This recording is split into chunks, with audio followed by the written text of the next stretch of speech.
Worms é uma das cidades alemãs onde eram feitas as dietas. Para nós brasileiros, a palavra dieta soa meio estranha. Parece que Lutero veio para um spa. Mas uma dieta naquela época era uma assembleia política ou administrativa. Uma reunião de líderes convocados para discutir os problemas e as soluções do país. A dieta começou no dia 28 de janeiro e foi até 26 de maio de 1521. Lutero sai da cidade de Wittenberg no dia 2 de abril. Viaja aproximadamente 530 quilômetros numa carroça cedida pelo Conselho Administrativo da cidade. Chega aqui no dia 16 por volta das 10 horas da manhã.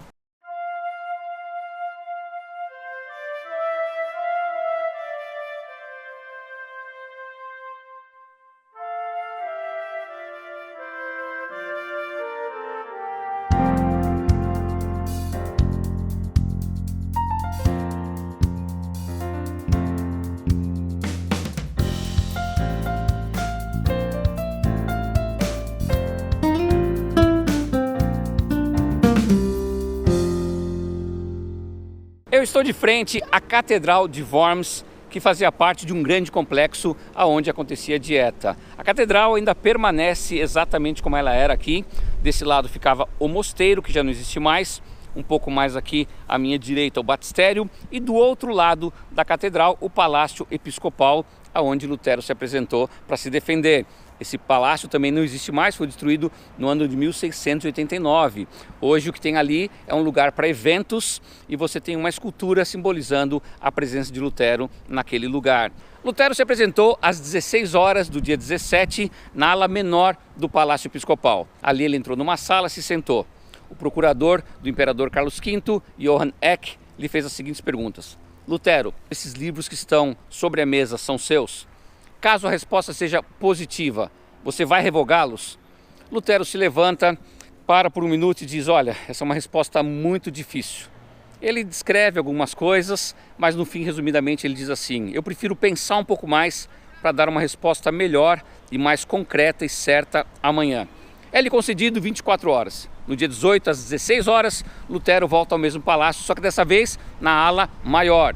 Senta-se na sala e aguarda até as 18 horas para ser atendido. Johann Eck lhe faz as mesmas perguntas. Lutero, esses livros que estão sobre a mesa são seus? Em caso afirmativo, se forem, você vai revogá-los? Aí Lutero dá a seguinte resposta. Eu, durante a minha vida, escrevi basicamente sobre 3 temas. O primeiro, sobre a fé e o seu conteúdo. Algo que eu tenho a máxima certeza que nem eu e nem os meus opositores querem revogar. O segundo tema foi contra o Papa, sobre a tirania papal. E se eu revogar esse texto, eu vou fortalecer a sua tirania. Em terceiro, ele escreveu sobre as pessoas que apoiavam essa tirania do Papa e que fariam o mesmo mal para as pessoas. E perguntou, por acaso alguma dessas questões estão indo contra as Escrituras? E depois colocou, eu sou um monge, uma pessoa comum como qualquer outra, suscetível a erros. E também posso estar causando aqui uma cisão, algo que me preocupa muito. Lutero jamais quis romper com a Igreja Católica, ele queria somente ajustá-la. Depois de todas essas palavras, o imperador para a dieta por um período para que os príncipes pudessem deliberar. Não ficou muito claro na mente das pessoas se Lutero tinha revogado ou não essa questão toda. Voltaram e pela terceira vez, Johann Eck faz a pergunta dessa vez mais incisiva. Lutero, esses livros que estão aqui sobre a mesa são seus e em caso positivo você vai revogá-los? Lutero se levanta e diz, bem, vocês querem uma resposta simples, então eu vou direto ao ponto e diz a seguinte frase. A menos que possa ser refutado e convencido pelo testemunho da Escritura e por claros argumentos, visto que não creio no Papa, nem nos concílios, é evidente que todos eles frequentemente erram e se contradizem. Estou conquistado pela Santa Escritura citada por mim. Minha consciência está cativa à palavra de Deus. Não posso e não me retratarei, pois é inseguro e perigoso fazer algo contra a consciência. Depois dessas palavras, Lutero ainda fala 4 frases que, de acordo com os historiadores, não há nenhum registro histórico sobre elas, mas as pessoas gostam de colocá-las no contexto da dieta de Worms. Esta é minha posição. Não posso agir de outra maneira. Que Deus me ajude. Amém. Carlos V não gostou nada das palavras de Lutero. Nos próximos dias, as pessoas tentaram ajustar essa situação, mas não conseguiram. No dia 25 de maio de 1521, Carlos V redige um documento chamado o Edito de Worms. dentro dele alguns assuntos. O mais interessante, que mais nos chamou a atenção foi: a partir desta data, Lutero está banido, está prescrito do Sacro Império Romano da nação germânica. Português claro, Lutero deveria ser deportado. Qualquer pessoa que ajudasse Lutero, seja dando abrigo, água ou comida, seria considerada uma pessoa criminosa. A pessoa que matasse Lutero teria o seu crime perdoado.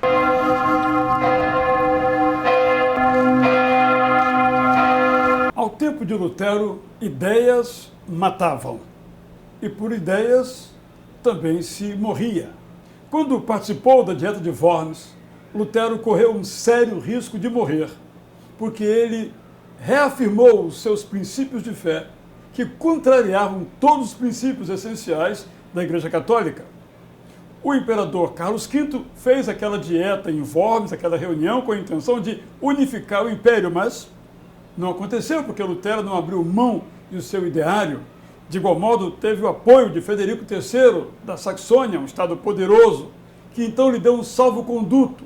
Mediante esse salvo-conduto, ele foi retirado de Worms, então levado para o castelo de Wartburg, onde pôde sobreviver e continuar ali o seu trabalho. Hoje, felizmente, os tempos são outros, ninguém mais morre por ideias, e esperemos que haja um dia em que ninguém mate por ideias.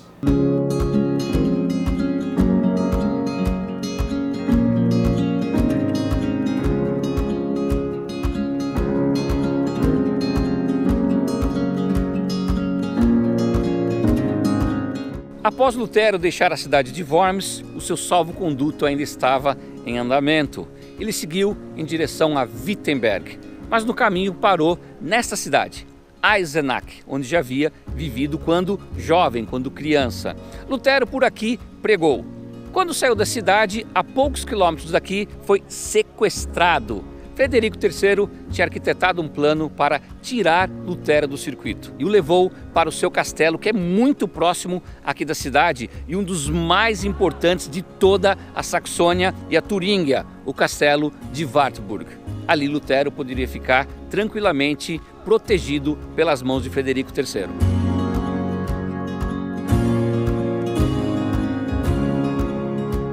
O castelo de Wartburg era o lugar ideal para Lutero ficar escondido. Como você pode perceber, ele é muito seguro, fica a 200 metros de altura da cidade de Eisenach. Para chegar aqui, eu tive que subir uma grande ladeira de carro e uma maior ainda a pé. Depois que eu deixei meu carro no estacionamento, foram mais 10 minutos caminhando até chegar aqui.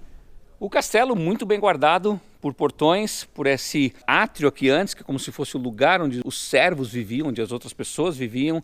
Então, o Lutero estava muito bem guardado nesse lugar.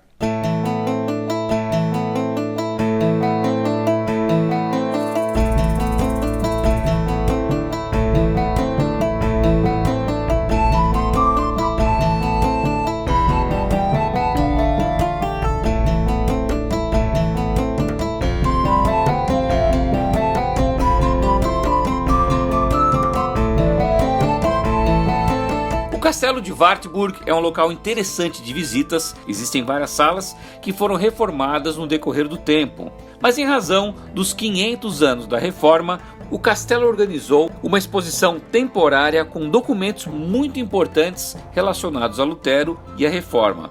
E nós conseguimos uma autorização especial para mostrá-los para você.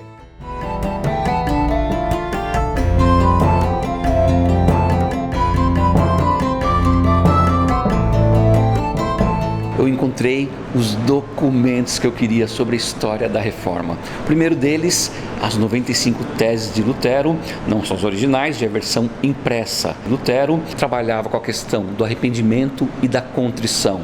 Era um princípio básico das 95 teses. Do lado, um dos documentos que eu estava procurando muito e encontrei, as famosas indulgências papais. Esse era o documento que as pessoas compravam naquela época para que seus pecados fossem perdoados. Lutero, por muitas vezes, recebeu uma bula papal, recebeu uma carta do Papa dizendo: olha, as coisas não estão indo bem, você está andando por um outro caminho, você vai ser excomungado. Dessas várias bulas que Lutero recebeu, uma delas é essa aqui.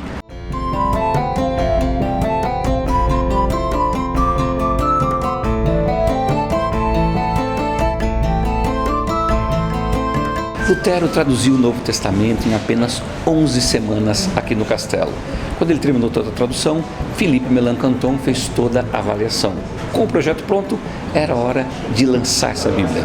Animados, fizeram 3.000 cópias. A data, setembro de 1522. O que eles não sabiam é que essa Bíblia, esse Novo Testamento, se esgotaria rapidamente, tanto que tiveram que fazer uma outra edição logo em dezembro do mesmo ano. E eu estou aqui ao lado dessas duas edições. Eu tenho um original de setembro de 22 e uma de dezembro de 1522.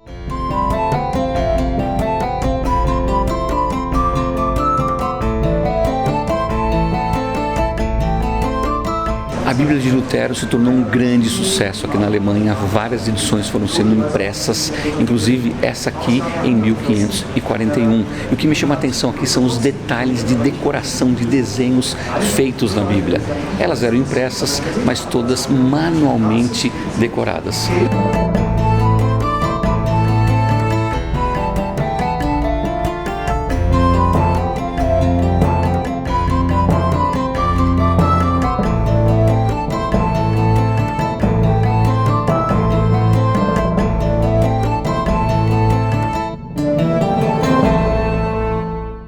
Eu chego agora no lugar que eu tinha mais curiosidade de conhecer aqui nesse castelo, o quarto onde Lutero viveu por 10 meses. Algumas pessoas acreditam que ele morou numa ala aqui do castelo, mas a sua grande maioria concorda que realmente ele não saiu desse espaço nesse período. Porque quem sabia que ele estava aqui era somente Frederico III e o seu palatino. Nesse lugar ele viveu como o Cavalheiro Jorge. Inclusive ele deixou a sua barba crescer para não ser reconhecido caso fosse visto por alguém. Numa mesa como essa, Lutero traduziu o Novo Testamento. Esse foi o espaço que foi mudando a história do cristianismo. Um dos princípios fundamentais da Reforma Protestante é a afirmação absoluta da Bíblia Sagrada, ou, no princípio dos reformadores, sola scriptura, somente a Escritura. E eles afirmaram isso em contraposição à crença da época a respeito da tradição da Igreja e do magistério da Igreja. A tradição da Igreja é toda a interpretação que a Igreja fez ao longo dos séculos, desde o século IV até o século XVI, da Bíblia Sagrada. Tudo que a Igreja disse que a Bíblia dizia era também considerado revelação autoritativa da parte de Deus. E também o magistério da Igreja, toda a interpretação que os bispos em submissão ao Papa faziam da Escritura era considerada palavra autoritativa de Deus para a Igreja. Os reformadores dizem, não, somente a Escritura, porque cada um, interpretando a Escritura, diante de Deus, em livre consciência e com livre acesso à Escritura, julga a tradição da Igreja e o magistério da Igreja. Ninguém fala em nome de Deus em termos absolutos. Por isso, os reformadores disseram, a revelação de Deus está na Bíblia Sagrada, sola Scriptura.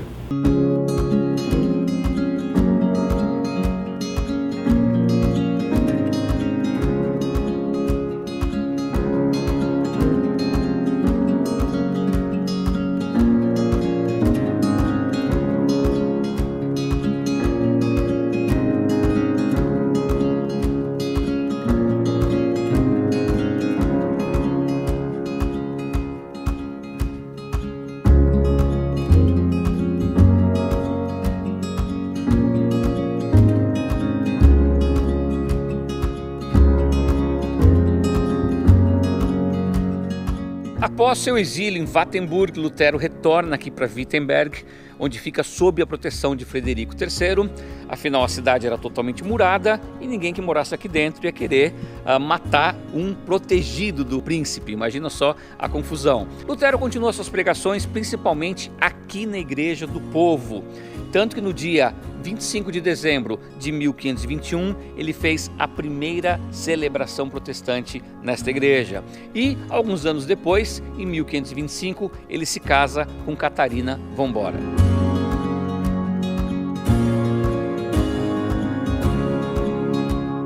As coisas para Lutero pareciam que estavam se encaixando.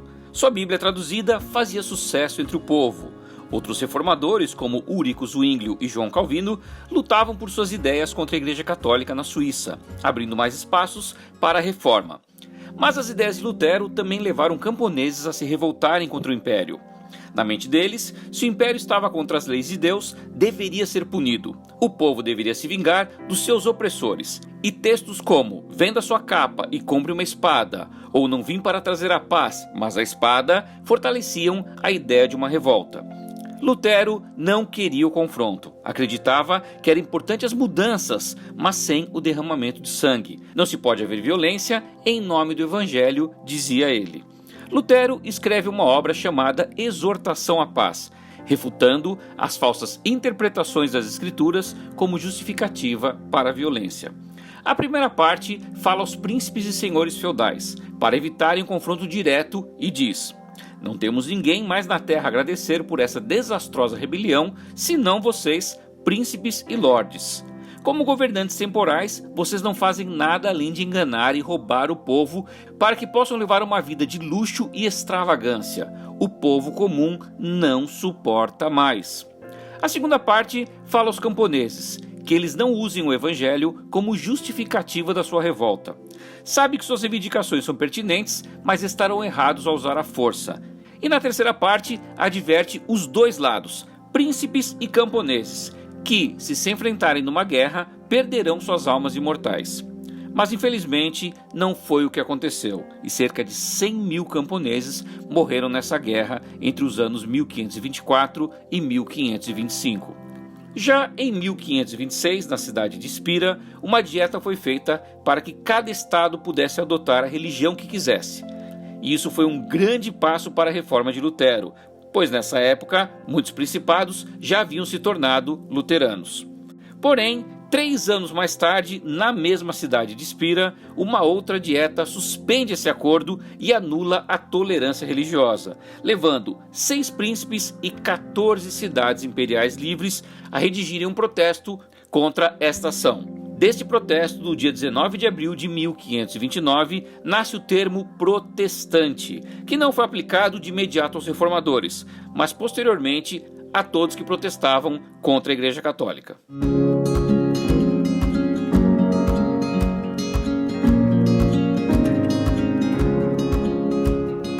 Mesmo excomungado e banido, Lutero ainda circula pela Saxônia, região protegida por Frederico III. Mas os seus ensinamentos e livros ultrapassam esses territórios, criando um problema para Carlos V. Agora, católicos brigam com os protestantes e vice-versa. Isso enfraquece o império de Carlos V, que resolve fazer uma nova dieta aqui em Augsburg. Mas essa história nós vamos ver no próximo episódio. Então, se você gostou do vídeo, deixa sua curtida, seu comentário e compartilha ele com os amigos no YouTube, no Facebook, enfim, em todas as suas redes sociais. E agora é hora de você se inscrever no canal, acionar o sininho e, se quiser ver mais vídeos do meu canal, clica aqui na playlist. E nos vemos no próximo programa, porque afinal de contas, dentro de nós sempre vai existir um louco por viagens.